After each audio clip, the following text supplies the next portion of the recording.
My task is to transition, if we're speaking about transitions, to a different subject, but it is actually based on what we've been speaking about up until now. And that subject is Palestinian unilateralism.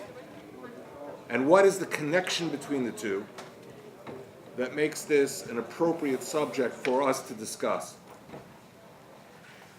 Frankly, we have absolutely no idea where the Middle East is headed.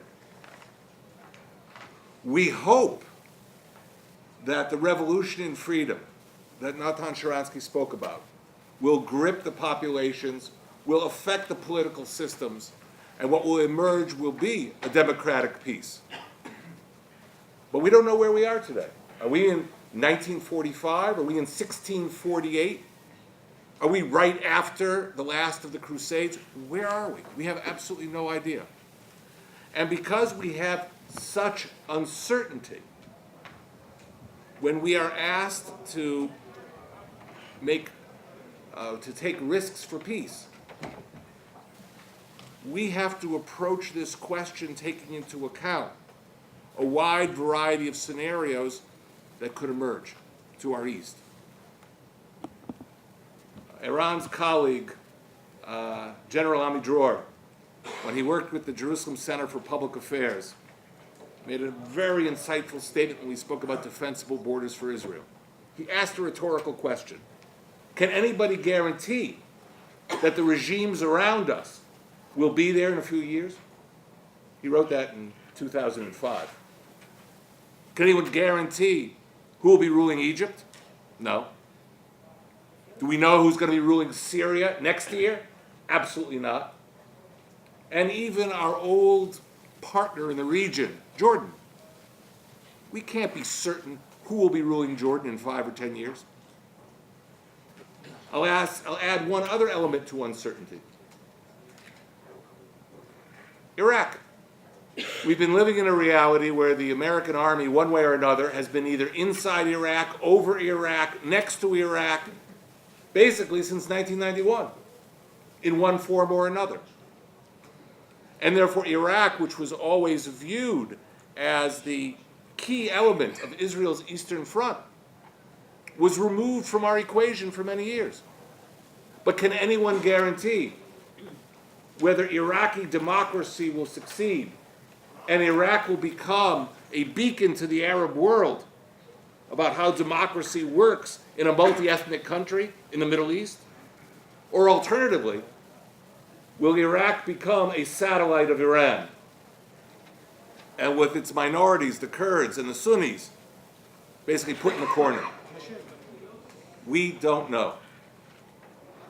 Now, it is in that context that when we discuss the issue of Israel's future borders, we have to take into account this range of possibilities. Israel actually has a legacy on this, and it's important we say it in a bipartisan forum here in the Knesset, of several of our greatest leaders. If you want to use an American analogy, the Mount Rushmore of Israel, Moshe Dayan, Yitzhak Rabin, Ariel Sharon, the architects of Israel's national security doctrine, who left us with a very clear legacy. Do not return to the 1967 lines. And they said it for a reason. Rabin's last speech in this building, this is the new building, but in the Knesset, 1 month before he was assassinated, he told the members of Knesset, he was seeking approval for the interim agreement from 1995, he told members of Knesset, we must preserve the Jordan Valley in the widest sense of the term, not the riverbed, the eastern slopes of the West Bank Hill Ridge. That was a legacy which we've received. Many people like to throw off legacies. So what does that have to do with Palestinian unilateralism? You know, you hear many times a big mistake in the Israeli discourse about what the Palestinians are about to do. You turn on the radio in the morning, you flip on the TV at 8 o'clock, and you'll hear Abu Mazen is going to the UN to declare a state.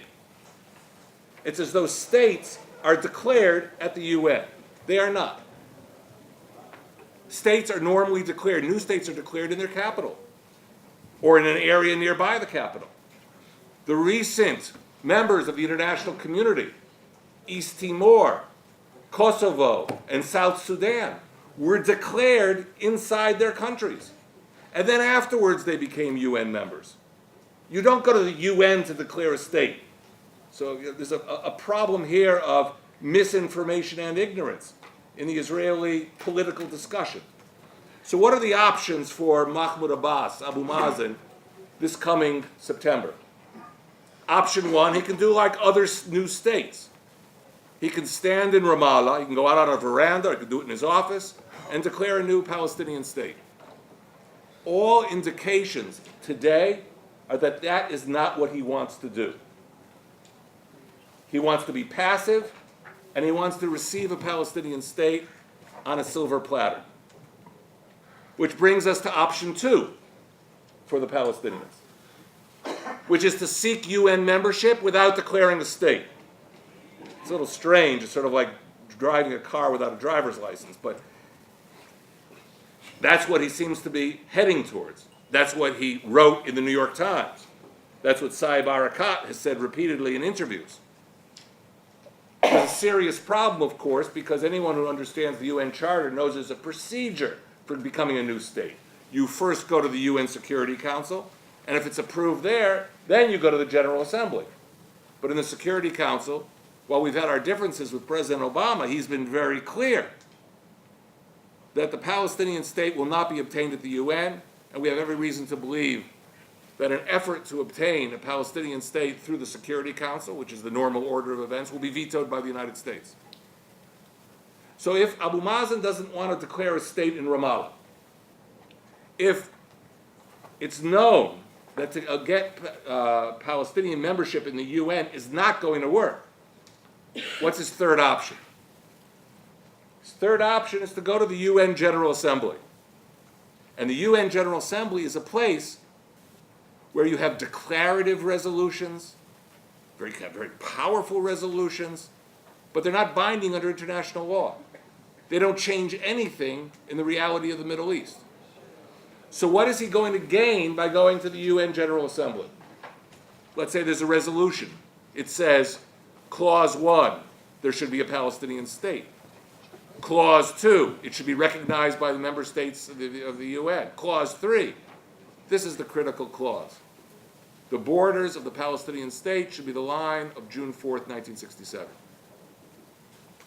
If that is his goal, and that's what I suspect is his goal, and those who are intimately involved in his decision-making have admitted this to me,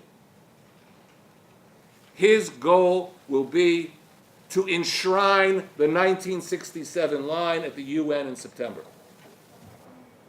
In other words, just at a time when we look at the region as Israelis and we see complete uncertainty about our East, where no one can guarantee whether we're going to democratic stability or to greater chaos,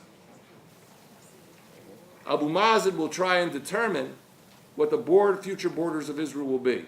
And he'll put us exactly back to the lines that the fathers of our national security doctrine, Dayan, Rabin, and Sharon, said we must never pull back to. And that includes withdrawing from the Jordan Valley. And therefore, I see, if I look at the developments that are going on in the Middle East, if I look at the challenge of Palestinian unilateralism, and if I look at a Knesset anxious to take part in the struggle for Israel's future, the public struggle, it's not just up to diplomats, it's not just up to ambassadors, it's up to all of us. Then the struggle we're going to be facing as of September is a struggle for defensible borders, is a struggle to make sure that we are not pushed back to lines that our leaders have said are indefensible, and that our diplomats 44 years ago at the United Nations won support for never going back to them. And I'll close with that final observation. While again, many people who deal in this subject just don't know this simple fact, Resolution 242 never called on Israel to fully withdraw from the territories that it captured in a war of self-defense in 1967. And to impose that on Israel after the UN said that wasn't what we had to do is simply changing the goalposts and changing the rules of the game. So that if we have a collective obligation together, looking at the fall, is to defend Israel's rights to borders that can be defended. Thank you.